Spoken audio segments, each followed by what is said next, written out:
persilakan dulu kepada Prof. Ari untuk menjawab pertanyaan yang masuk. Silakan, Prof. Terima kasih Pak Zainuddin. Terkait dengan ini pertanyaan yang saya pikir di setiap forum pun selalu ditanyakan. Potensi kita besar, alam kita luar biasa menyediakan potensi tidak hanya ikan, menyediakan potensi juga hutan yang luar biasa, minyak yang luar biasa. Tapi kenapa pelakunya nelayan sendiri itu belum sejahtera?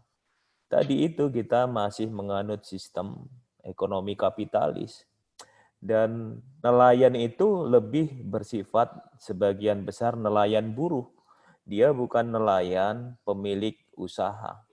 Jadi dia pekerja yang prosesnya juga mereka bekerja hanya mengandalkan skill yang seadanya dan dia terikat dengan proses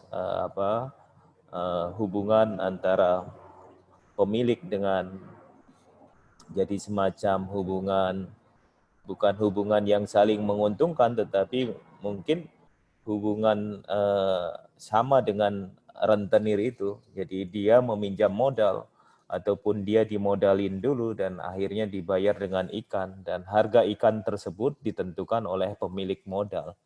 Ini yang membuat mengapa potensi yang luar biasa tersebut belum bisa menyejahterakan nelayannya. Beda dengan negara Jepang. Negara Jepang benar-benar memperhatikan di sektor produksi. Jadi di sektor produksi itu on farm-nya untuk perikanan, pertanian juga sama. Subsidi itu benar-benar diberikan. Pembinaan benar-benar diberikan. Jadi nelayan kita sebagian besar itu nelayan tradisional, nelayan skala kecil. Kita sebut dalam bahasa Inggris artisanal fisheries. Dan mereka praktis berusaha sendiri.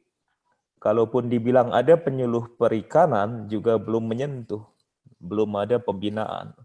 Baik pembinaan dalam hal kemampuan manajerial, pembinaan dalam hal teknis, teknologinya supaya teknologinya efisien, tidak merusak lingkungan.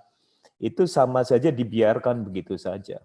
Jadi peran pemerintah ini yang harusnya membentuk mengorganisir nelayan-nelayan kecil itu dalam suatu organisasi, kalau di Jepang sana Gyogyo Kumiai atau koperasi bagi nelayan-nelayan, koperasi nelayan.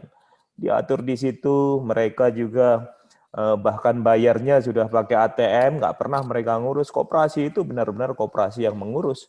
Jadi tidak terikat dengan pemilik modal yang akhirnya dia berhutang, tidak pernah selesai hutangnya. Ini yang menjadi permasalahan besar. Ekonomi kapitalis selamanya yang diuntungkan adalah pemilik modal. Saya pikir itu, dan kita juga perlu memperhatikan bahwa pemilik modal itulah yang memiliki barang akhirnya. Jadi stok itu bisa saja dia tidak merata karena pendistribusian sangat tergantung. Loh, saya yang punya barang itu. Dan barang itu tidak dikuasai oleh negara seperti Bulog. Kalau beras ada. Tapi kita nggak punya lumbung ikan nasional. Dulu pernah kami usulkan di wilayah timur, dibangun lumbung ikan nasional. Stokis dari stok dari ikan itu harusnya ada secara nasional, sehingga tinggal didistribusikan ke cold storage manapun. Ini bahaya juga kita dalam sisi ketahanan pangannya untuk ikan nih, karena yang memiliki ikan adalah pemodal tadi, kapitalis tadi, para kapitalis. Saya pikir itu, Pak Zainuddin. Baik, Prof. Kira-kira kalau kita bicara solusi nih, Prof. Ini kan seakan-akan ada penguasaan segelintir ya, Prof ya, kepada pengusaha-pengusaha, tapi nelayan kita tetap menjadi nelayan yang istilahnya buruh kasar lah ya, buruh kasar dari nelayan. Dengan demikian maka kalau bisa saya katakan yang kaya semakin kaya, yang nelayan tetap begitu-begitu saja. Kira-kira solusinya apa ini, Prof? Kira-kira dari masalah kita ini sudah dari bawah sampai kemana-mana, ini masalah kita hampir serupa begitu. Nah, kira-kira solusinya apa, Prof? Solusinya saya melihat kita negara dengan mayoritas Muslim terbesar. Namun umat Islam itu belum bersatu padu membangun bangsanya. Dan sebagian juga masih melihat bahwa uang adalah segalanya. Tapi harusnya uang adalah sarana untuk membangun dan kita harusnya membangun kekuatan untuk membantu yang lemah. Dan ini belum terjadi. Dan ini tidak terjadi karena kita kurang leadership. Jadi kita sulit kalau mencari mana leader di Islam. Kita bawa bersama sebenarnya 80% kaum muslim bisa dia membuat entrepreneur di wilayah usaha perikanan, dan dia bersama untuk membangun bangsa ini. Dan kan kita nggak punya entrepreneur yang membela untuk umat kita. Dan ini penting karena kita harus punya leadership yang memiliki visi yang tidak untuk memperkaya diri dan kelompoknya, tetapi masyarakat ini yang harus kita perjuangkan nasibnya. Dan mereka itulah yang harusnya mendapatkan subsidi. Tapi kan subsidi pun akhirnya, subsidi itu tidak jelas sasarannya karena kita tidak punya sebuah lembaga yang mengkoordinir untuk subsidi itu bisa diterima. Sama dengan angkot di Bogor. Angkot di Bogor dibiarkan siapapun berusaha begitu bersaing saling. Sama nelayan juga tidak ada yang mengkoordinasikan. Pada saat terjadi suatu musibah, seseorang anaknya diculik, kita mau lari kemana? Angkotnya siapa? Susah. Tetapi kalau koperasi A, dia tentu punya kinerjanya, koperasinya mudah dicari, mudah diorganisir, mudah pada saat pemerintah melakukan penyuluhan, bantuan. Ini yang belum terbentuk. Harusnya bisa kalau kita melihat negara maju, kenapa mereka bisa tertata rapi, mereka bisa jelas berapa produksinya, kemudian hasil tangkapan nelayan itu tenang aja udah setorkan hasil tangkapan, pulang di rumah sudah masuk di rekeningnya. Sampai ke arah itu kita kan belum ada. Apalagi kalau kita ke Korea ada Agrobank, Fisheries Bank di sana yang khusus menangani bidang itu. Dan usaha ini high risk sehingga perbankan kapitalis pun nggak mau. Karena high risk tadi, dia nggak mau membiayai, akhirnya nelayan-nelayan itu lari ke rentenir, lari ke pemilik modal, pinjam. Dan pinjam itu tidak pernah selesai. Mereka diikat dengan kerja mereka. Kamu pokoknya kerja, hasil tangkapan mana saya hargai. Saya yang menentukan harga. Sehingga tidak pernah dia akan lepas dari ikatan yang demikian itu. Itu Pak Zainuddin, memang ini berat permasalahannya, tapi bukan hanya di perikanan. Coba lihat petani. Petani kan sebagian besar juga petani buruh, yang mereka nggak punya modal, mereka tidak kuat di dalam permodalan, di dalam skill juga, dan ini dibiarkan, udah kamu hidup sendiri saja. Jadi nanti akan dipertanyakan bagaimana fungsi bangunan negara tersebut untuk menyejahterakan bangsanya. Nah, ini nih yang belum. Padahal di UUD 45 kan sudah jelas itu disebutkan. Bumi, air, dan kekayaan yang terkandung di dalamnya itu untuk sebesar-besarnya kemakmuran rakyat. Kalau ini kan hanya segelintir orang, 10 orang yang memiliki modal kita di Indonesia ini. Itu Pak Zainuddin. Ya, berarti harus ada sistem pengaturan dari negara, Prof. Ya, bagaimana mengatur Iya, harusnya. Tapi kalau negara dia tidak care, artinya negara begitu banyak permasalahan. Kita mungkin melalui organisasi, mungkin kalau antara NU, Muhammadiyah luar biasa bisnisnya. Kita merambah ke sana, mungkin bisa juga umat bersatu, tetapi jangan ada pengkotakan. Oh, kamu NU, Muhammadiyah, ini yang lain lagi. Umat kita itu belum bersatu. Jadi maksud saya bukan mengambil alih kepemimpinan, tetapi kita ikut membantu masyarakat. Nah, nanti di situ kita sebagai menjembatani ke pemerintah, karena pemerintah sendiri rasanya negara yang luas begini tidak mampu untuk mengurus seluruhnya. Dan meskipun sudah diserahkan desentralisasi kewenangan daerah, ternyata daerah tidak memiliki kapasitas SDM untuk mengelola sumber dayanya. Nah, ini berat juga. Nah, desentralisasi sudah bukan sentralisasi kan. Nah, pemerintah daerah pun kapasitas mengelola sumber dayanya. Laut kan sudah diserahkan juga. 4 mil ke bawah itu pemerintah kota kabupaten, 12 mil ke bawah provinsi. Kapal yang berukuran 30 gross ton ke bawah itu izin daerah. Pusat hanya mengatur di atas 30 gross ton. Dan itu tidak dilakukan juga oleh pemerintah daerah. Akhirnya pemerintah daerah memanfaatkan juga, dan akhirnya yang sejahtera ya yang punya modal. Baik, baik, Prof. Makasih.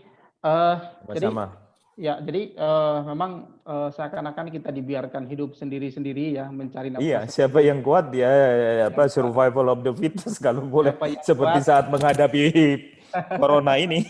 Iya, biasa. Baik, saya beralih kepada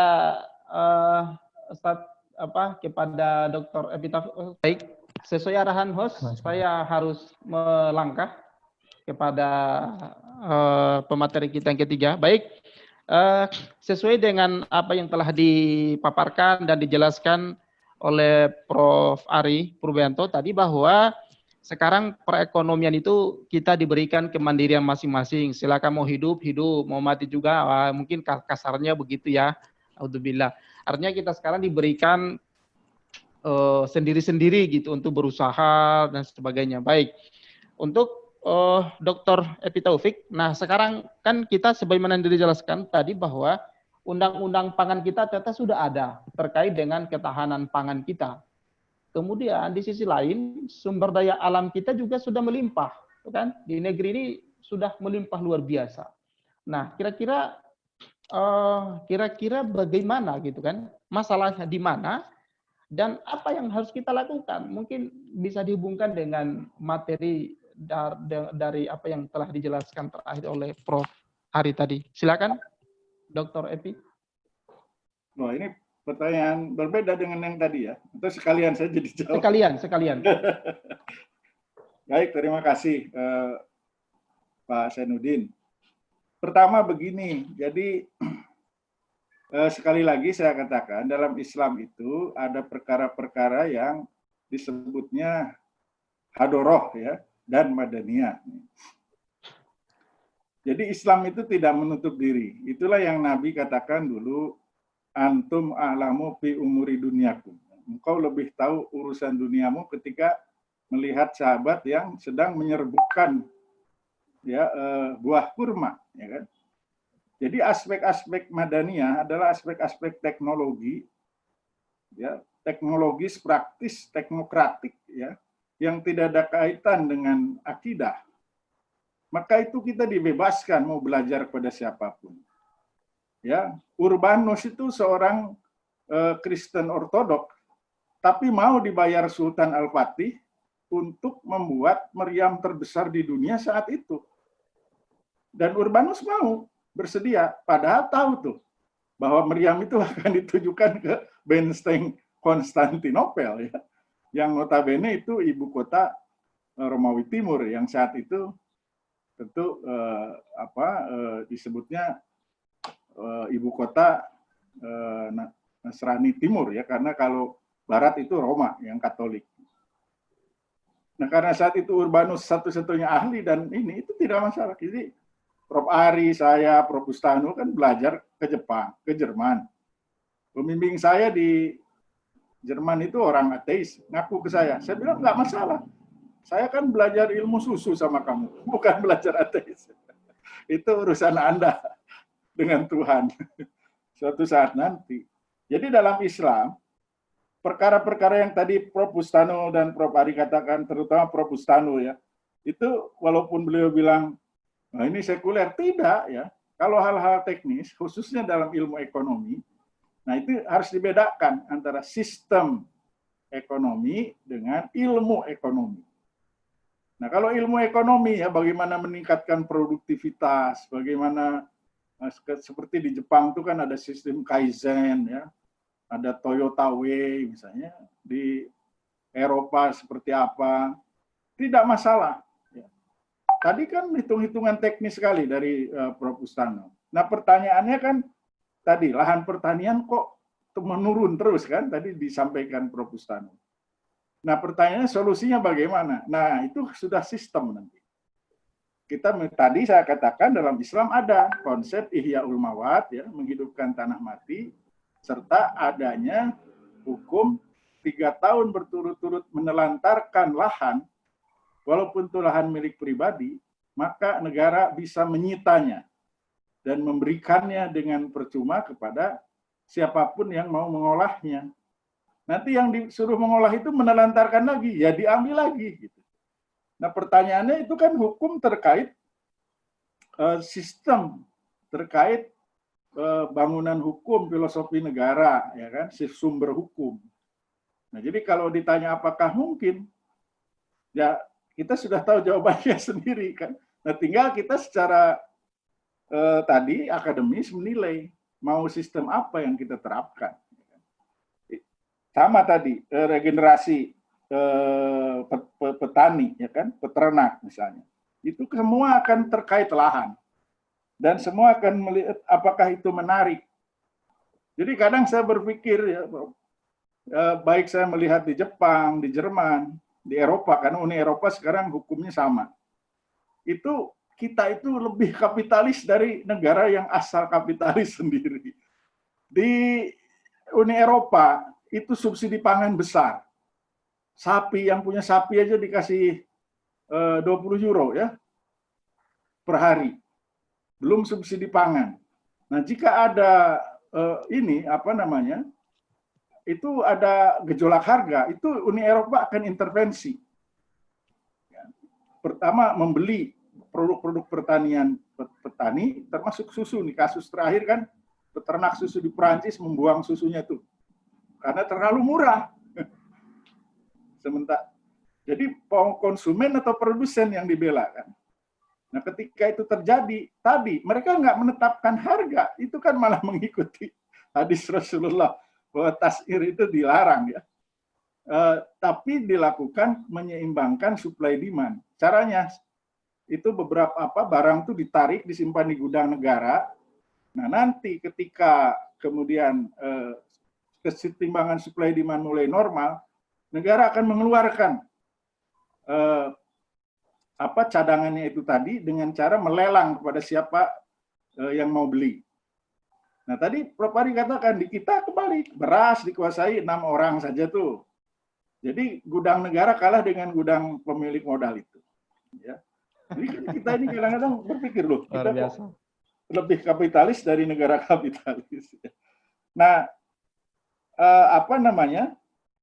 petani tadi katakan ya dibiarkan ini sendiri-sendiri. Tadi ada yang contoh smart farming pemuda itu. Nah, itu kan inisiatif pribadi. Nanti baru kemudian negara ikut memfasilitasi ya. Saya betul mungkin Prof. Ari, Prof. Bustanu, saya sendiri ikut terlibat ya ketika diajak teman-teman di Kementerian Pertanian membahas seperti itu. Nah, dalam hal-hal teknis kita bisa, tapi pada akhirnya kadang-kadang ada mentok pada itu keputusan politis. Nah, keputusan politis itu biasanya sistem. Misalnya, ya kan, secara umum kepemilikan sistem dalam Islam, hutan, barang tambang itu tidak boleh dimiliki swasta. Ya, itu harus milik individu, milik negara, milik umum. Negara boleh menyewa swasta untuk mengolahnya. Ya. Nah ini kan sekarang kebalik ya, hutan, barang tambang diserahkan ke swasta, negara yang mengutip pajaknya, dan itu sangat kecil kan. Nah ini kan sistem.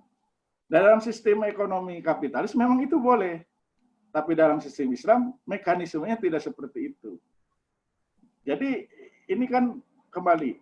Nah kalau ditanya makanya tadi saya katakan tanpa sistem Islam pun dalam hal-hal teknis menjamin ketahanan.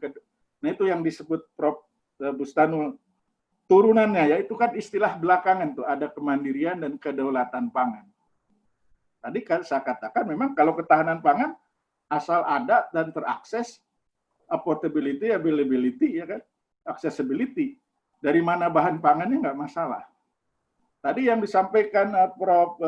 Bustanu, seperti Prof. Ari singgung, ya kan beras aja, beras ya. Padahal tadi dalam data beliau sendiri kan beras itu ternyata impornya hanya 5%. Nah, tapi bobot politiknya itu yang besar.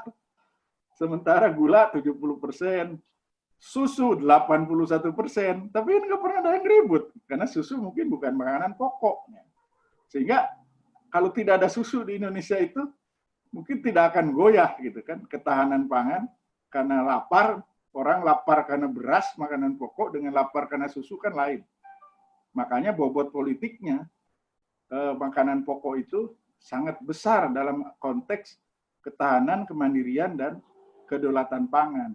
Oleh karena itu Jepang sangat melindungi sawahnya. Prof. Ari tahu tuh bagaimana tidak boleh diwariskan, dibagi-bagi kecil terus akhirnya dijual dan hilang. Di Jepang itu boleh diwariskan sawah itu, tapi kalau anaknya banyak hanya satu. Siapa yang mau ngelola? Tidak boleh dijual. Dikonvert jadi ruko, tidak boleh. Nah ini kan hal yang tidak perlu Islam sebenarnya. Tapi ada hal-hal tertentu, nah yang kemudian terkait tadi sistem Islam, ya, tentang tanah tadi juga, tentang barang milik umum dan ini. Nah kalau itu pilihan, tadi ada pertanyaan, ya bagi kita itu kewajiban. Nah kalau tidak kita sudah diberi solusi, sudah diberi ini, bahkan contohnya dalam 13 abad peradaban Islam, kejayaan Islam sudah ada. Nah harusnya itu ya kita tiru kan, tadi loh, tanpa kita harus merubah dibilang kita ingin meruntuhkan negara, mengambil alih kepemimpinan seperti Prof. Ari bilang. Tidak, ini solusi akademis, teknis, teknologis. Kita diharapkan pada pilihan mau mana gitu. Nah, tapi bagi kita karena itu dari agama, maka dilihat kalau wajib kan seharusnya kita ikuti. Kalau tidak diikuti kita dosa. Kalau sunnah, ya sunnah, tidak diikuti tidak dosa, kan gitu. Dan itu perkara nanti itu lebih ke perkara apa namanya? Istilahnya teologisnya. Tapi sekali lagi Islam itu terbuka dalam konteks ilmu. Jadi bukan sekuler yang sampaikan Prof. Bustanu itu, karena itu ilmu ekonomi.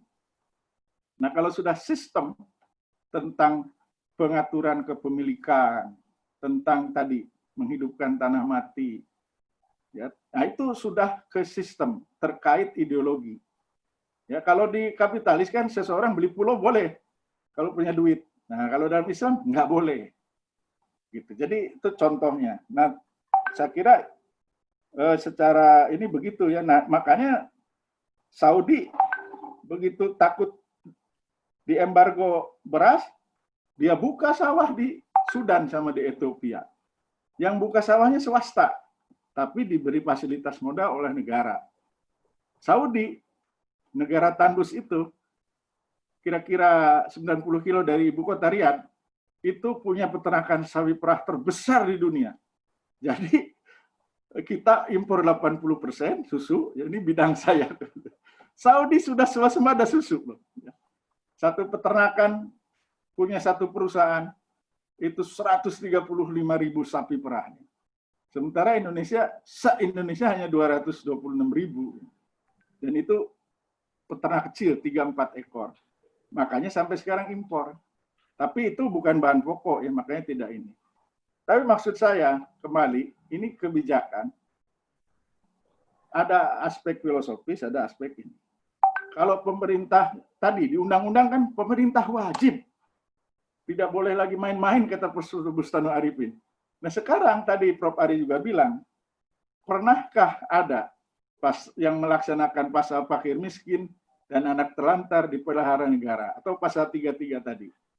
Ya, kekayaan alam tuh milik negara dan dipergunakan sebesar-besarnya untuk kemakmuran rakyat.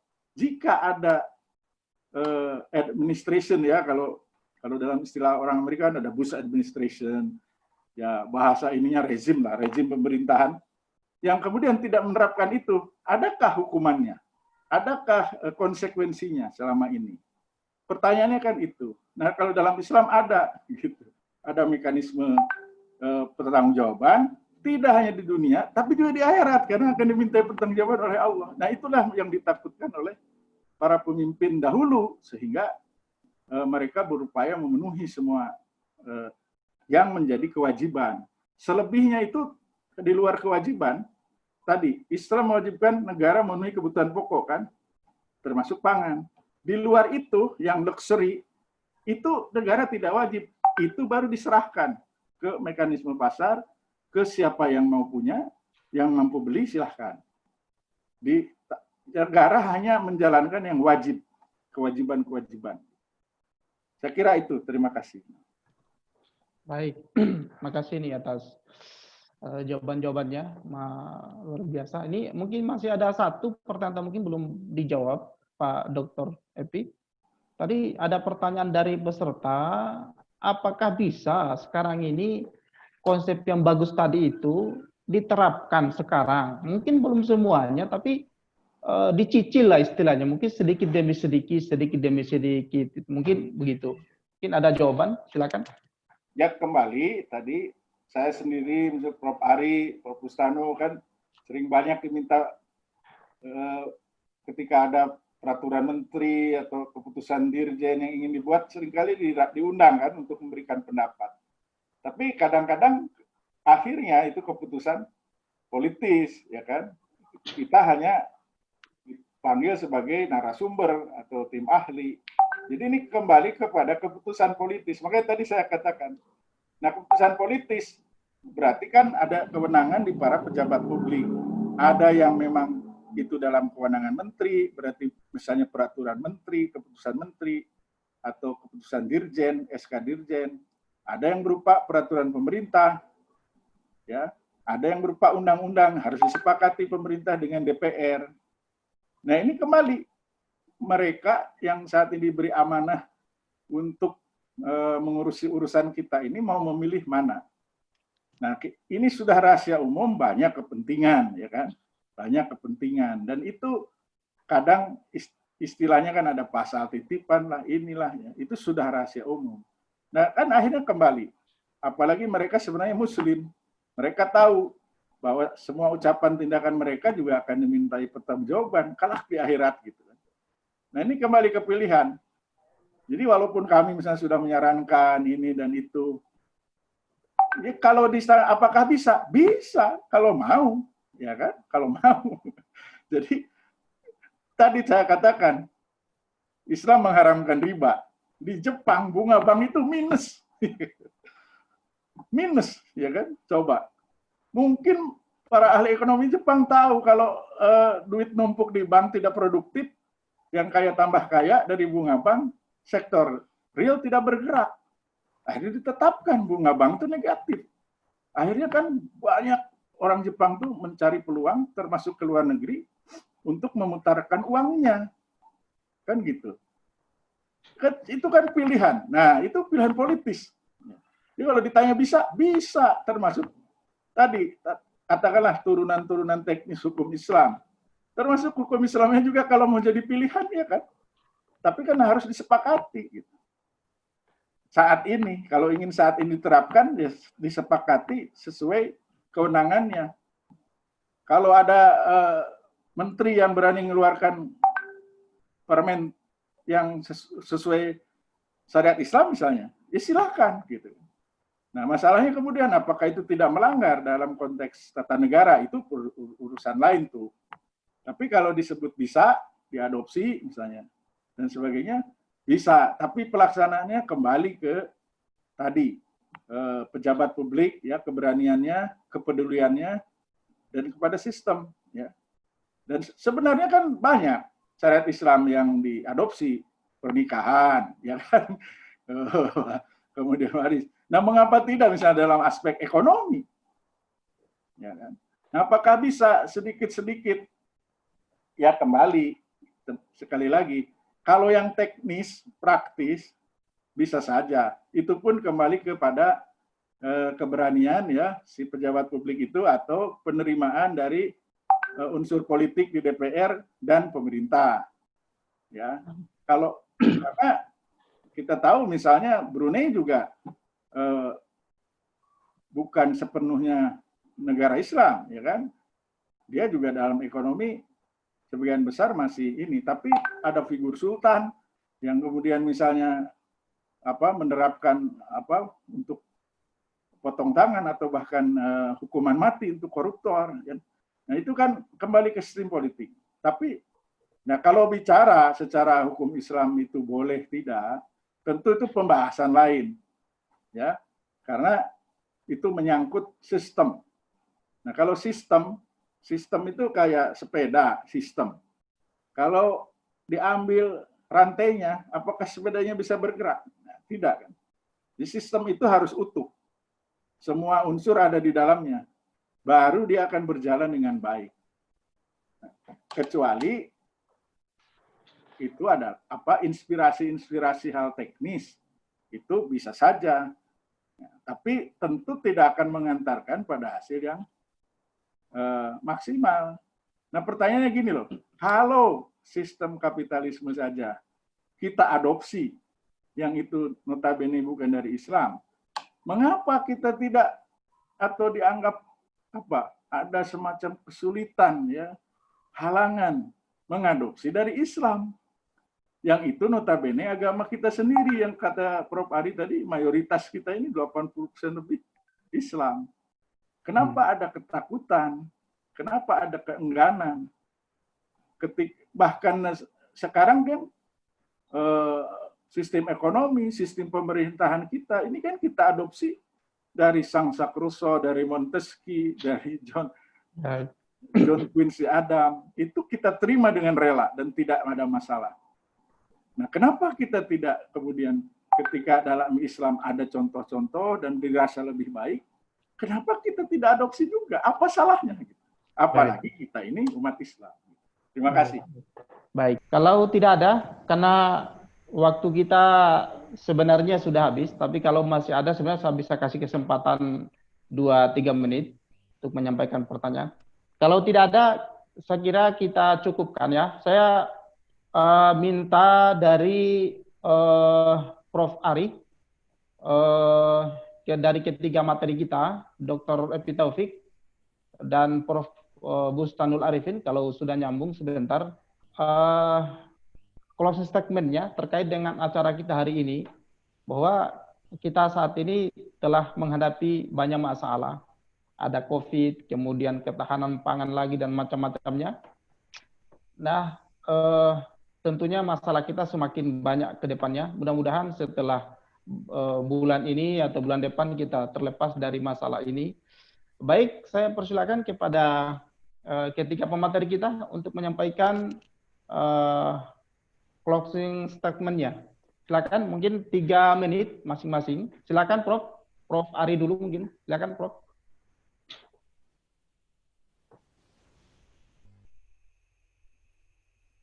Tolong di-mute ya. Prof. Ari belum di-mute, masih Baik, terima kasih Pak Zainuddin. Saya sudah menyampaikan bahwa meskipun potensi sumber daya ikan kita tergolong tinggi, begitu juga potensi untuk budidaya kita tergolong tinggi, namun ini semua masih dalam bentuk potensi dan tentunya harus diupayakan untuk menjadikan potensi itu menjadi sebuah produksi. Dan produksi itu pada akhirnya harusnya memberikan kecukupan ketersediaan pangan tadi, pangan tadi khususnya ikan. Kemudian merata, tersebar merata, berarti perlu transportasi. Kemudian juga bahwa mudah terjangkau oleh masyarakat. Ini belum bisa dilakukan sepenuhnya oleh pemerintah. Maksud saya bahwa pemerintah perlu juga memberikan jaminan. Kita punya sentra-sentra produksi di beberapa wilayah, tetapi sentra produksi itu menyediakan cold storage. Cold storage itu disewa oleh kapital pemilik usaha. Jadi pada saat ditanya ikan kita siapa yang menguasai, ya kapital. Artinya kita belum bisa menyediakan jaminan tadi, kecukupan, keterjangkauan, pemerataan. Sehingga harapannya tentu peran pemerintah itu harusnya lebih besar lagi memberikan jaminan ketersediaan ikan tersebut. Ini PR yang besar bagi kita, karena pada saat kita nanti memang dituntut dalam kondisi krisis yang berkepanjangan, ikan-ikan itu bisa tidak terjangkau oleh masyarakat. Harganya kan ditentukan oleh kapitalis. Pemerintah tidak memiliki stok ikan yang stok itu dibeli dari masyarakat, di stocking di cold storage tersebar di seluruh Indonesia, dan pemerintah bisa mengeluarkan. Ini tidak punya, dan ini bahaya, tidak seperti beras. Dan ini yang bahaya, sehingga ikan tersebut bisa saja tersedia, tapi tidak terjangkau dan tidak bisa didapatkan oleh masyarakat. Saya pikir itu. Baik, makasih Prof. Ari. Ya, jadi semakin memperjelas materi kita hari ini bahwa memang harus ada andil dari pemerintah kita sebagai pengayom pelayan rakyatnya ya Prof ya. Oleh karena itu maka kedepannya kita harapkan bagaimana peran pemerintah di dalam mengatur, memanage para usahawan, para pelaku-pelaku bisnis di lapangan, para nelayan kita, para petani juga kita mungkin, ini yang harus diatur sedemikian rupa agar ketahanan pangan kita ke depannya semakin baik. Baik, beralih kepada Dr. Epi Taufik. Nah, kira-kira apa terkait dengan kebijakan di dalam Islam terkait dengan pengolahan ketahanan pangan sebagai fungsi negara sebagai pelayan rakyat gitu. Silakan Pak Dr. Taufik. Baik, terima kasih. Jadi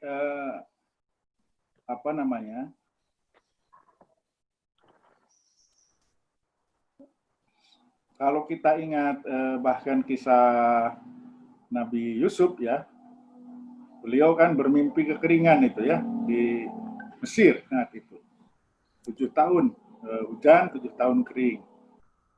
Kemudian dicontohkan juga oleh Nabi Muhammad ya. Bagaimana hadis-hadis tadi tentang pangan, ya, tentang kewajiban negara, dan dicontohkan oleh para khalifah baik di masa Abbasiyah, Umayyah, Abbasiyah, juga Utsmani.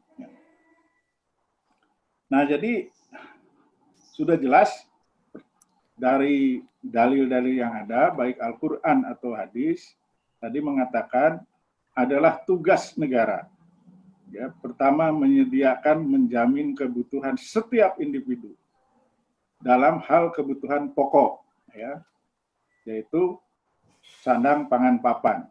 Nah, kebutuhan pokok dalam konteks masyarakat yaitu selain sandang, pangan, papan termasuk kesehatan dan pendidikan serta keamanan. Nah, ini menjadi tugas dari pemimpin yang terpilih ya dalam konteks sistem Islam, dan itu akan diminta pertanggungjawaban tidak hanya di depan rakyatnya tapi juga di depan Allah. Itu yang penting, sehingga itu hukumnya wajib ya, kalau tidak dilakukan itu dosa kan. Nah, kemudian sekarang Islam membuka bahwa ada hal-hal tadi saya katakan bersifat filosofis, ideologis yang terkait akidah, ada hal-hal filosofis teknis, hal-hal yang teknis. Maka itu pilihan buat kita sebagai Muslim ya, untuk melihat sistem itu secara keseluruhan. Kita melihat mungkin di Eropa, tadi di Jepang sudah diceritakan bagus.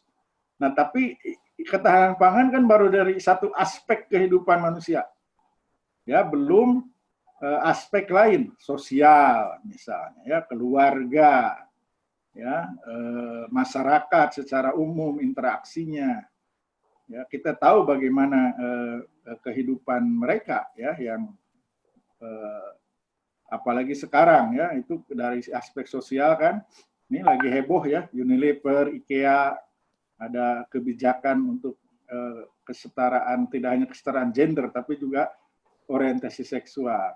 Nah, kalau kita bicara secara umum itu tidak hanya ketahanan pangan, tapi juga artinya tidak hanya pertanian, tapi juga aspek lain, maka pilihan kita meletakkan sebagai akademisi membandingkan antara sistem yang sekarang saat ini memang sedang eksis ada di dunia ini, antara sosialisme, kapitalisme, dan Islam. Maka pilihan kita sebagai Muslim harusnya tentu Islam, ya kan? Sekali lagi dengan tadi loh, jangan dikira kemudian kalau Islam itu wah nanti meruntuhkan negara dan sebagainya. Tidak, ini pilihan. Kalau kita punya bangunan nih, seperti rumah tangga juga, kita mau menerapkan sistem manajemen apa di dalam rumah ini? Kan pilihan itu. Nah, ketahanan pangan itu baru satu aspek, belum yang lain. Maka kalau ingin mengambil sistem untuk mencapai yang hasil yang ultimate baik, ya harus utuh. Nah, mungkin kita ini disebut sosialis bukan Indonesia itu. Islami sebagian, kapitalis. Ya. Jadi karena gado-gado nggak jelas, akhirnya hasilnya bukan nggak jelas. Gado-gado, Pak. Nano hasilnya. Gitu. Nah itu saya kira ini perlu ketegasan kita sebagai generasi muda mau menyambut Indonesia emas itu bagaimana gitu. Ini kan masalah pilihan mengatur kayak kita punya rumah tangga. Saya istri sama anak-anak nih, saya punya 5 nih. Gimana pengaturan nonton TV, mengatur makan, harus kalau makan malam kita harus kumpul di meja makan bareng. Habis sholat subuh kita kultum, giliran ya, kakak, adik misalnya. Umi, Abi, itu kan pilihan. Iya. Jadi sama kita punya bangunan negara nih. Kita mau pakai sistem mana? Gitu. Itu yang saya kira message. Ya, kan ini tadi kata terakhir ya kayak mau wafat aja ya, jangan. Baik. Pesan-pesan terakhir gitu. Saya kira itu. Terima kasih karena. Baik. Terima kasih. Prof. Bustanul belum connect ya? Host belum ya? Ada kendala masih nampaknya. Belum. Iya, belum ada kendala. Internet di Lampung sedang bermasalah. Oh, baik. Alhamdulillah kita sudah di penghujung acara. Alhamdulillah acara kita hari ini berlangsung dengan baik meskipun Prof. Bustanul tidak secara full bergabung bersama kita di channel yang sama. Tapi kita bisa nangkap materi-materi yang beliau sampaikan termasuk dari Prof. Ari, kemudian Dr. Epi Taufik. Semua materi menyimpulkan bahwa harus ada perbaikan sistem ke depan untuk memberikan ketahanan pangan, kemandirian pangan, kedaulatan pangan, kan? Jadi harus ada perbaikan. Nah, ini membutuhkan andil kita bersama untuk melakukan satu pembenahan ke arah mana. Dr. Epi Taufik mengarahkan kita bahwa bagaimana arah perbaikan ke depannya, maka beliau menawarkan konsep Islam itu. Itu adalah satu pilihan. Kita mengambil Islam, mengambil sosialis, sebagaimana di Jerman yang sampaikan beliau, kita mengambil atau sebagaimana di Jepang, atau sebagaimana di Amerika, sistem kapitalis yang liberal, atau sebagaimana Islam telah mencontohkan kepada kita kurang lebih 1000 tahun lamanya, tentang bagaimana mengelola ekonomi, ketahanan pangan, kebijakan politik, dan sebagainya. Beliau mengatakan bahwa di dalam mengambil sistem, di dalam melakukan satu perbaikan kenegaraan ke depannya, haruslah komprehensif. Ketahanan pangan hanyalah salah satu aspek di dalam pengelolaan kemasyarakatan, berbangsa dan bernegara. Oleh karena itu maka harus ada pemikiran yang betul-betul visioner untuk melakukan satu pembenahan perbaikan. Beliau menawarkan konsep Islam itulah yang ideal dan terbukti selama 1000 tahun lamanya telah melakukan satu sistem yang bagus, yang terbukti mensejahterakan rakyat yang berlangsung kurang lebih 1000 tahun lamanya, yang kita kenal di dalam sejarah-sejarah Islam itu dikenal sebagai sistem khilafah. Itulah Islam yang telah mencontohkan kepada kita, tauladan kita, Rasulullah SAW. Dan perlu kita ingat bahwa sistem Islam ternyata tidak hanya mengatur umat Islam saja, tetapi juga mengatur umat-umat yang lain di luar daripada Islam. Mereka juga diatur dan memiliki hak yang sama di dalam mendapatkan pelayanan, di dalam berbangsa dan bernegara. Baik, saya kira akhir kata saya ucapkan kepada terima kasih banyak kepada Prof. Ari Purbayanto. Terima kasih. Terima kasih, Prof. Terima kasih. Kepada Dr. Epi Taufik, terima kasih. Kepada Prof. Bustanul, meskipun beliau offline saat ini, saya ucapkan terima kasih yang sedalam-dalamnya. Kepada peserta semua yang telah berpartisipasi, yang bertanya, pertanyaan sempat dijawab, dan lain sebagainya, saya ucapkan terima kasih. Peserta kita, alhamdulillah, dari Sabang sampai Merauke. Alhamdulillah. Oleh karena itu, maka saya ucapkan terima kasih banyak kepada semuanya. Mohon maaf atas segala kesalahan dan semua kekurangan.